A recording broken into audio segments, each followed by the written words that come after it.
你有见过这种会排队的摇摆小鸡吗？只要操控最前面的小鸡，后面的小鸡就会排着队向前走，太神奇了！哇塞，这小鸡看着也太可爱了吧！不过这玩具小鸡真的有这么聪明吗？我要自己试一下。买回来了，买了6只可爱的小鸡。哦，不是，是4只小鸡，2只小鸭。赶紧来试一下，看它们会一起排队摇摆吗？先来试一下这个小鸡，打开开关，走起。它怎么不动呢？我再来试一下这只小鸭，打开开关，走吧。它也不动，怎么回事啊？难不成是要吃点东西吗？来，吃点小米。怎么不走啊？不会是坏了吧？你装电池了吗？哦，对了，忘了装电池了，给它装上电池。来，再来试一下啊！打开开关，等你。哇，怎么走了呀？遇到障碍物还会绕行，太厉害了！把剩下的都打开。哇，真的会排队耶！好好玩啊！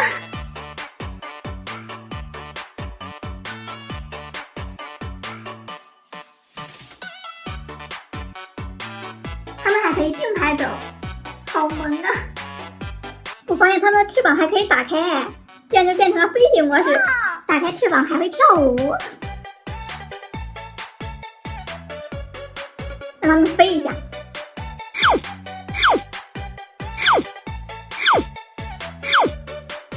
这个真好玩啊！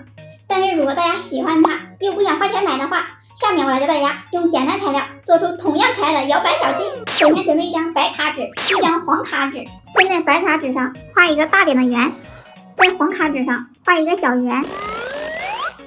然后把它们裁剪下来，把大圆进行对折，再把小圆放在这个中间，稍微靠上一点，两边做上标记，中间画上锯齿，再沿着画好的锯齿进行裁剪。晾好之后先放一边，再准备一张橙色的纸，在上面画出小鸡的鸡冠，还有2个翅膀，把它们也裁剪下来。鸡翅膀要剪2个哦，眼睛也是需要2个。再用画笔画出黑色的部分，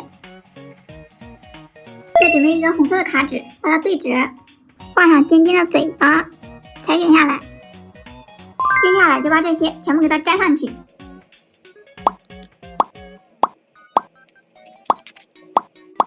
这样就完成了，是不是很可爱？像一辆刚破壳的小鸡，用手轻轻的一推就能摇摆起来。还可以多做几个，一起摇摆。那今天视频就到这里了，觉得这个方法好用的话，赶快给它收藏起来吧。咱们下期见，拜拜。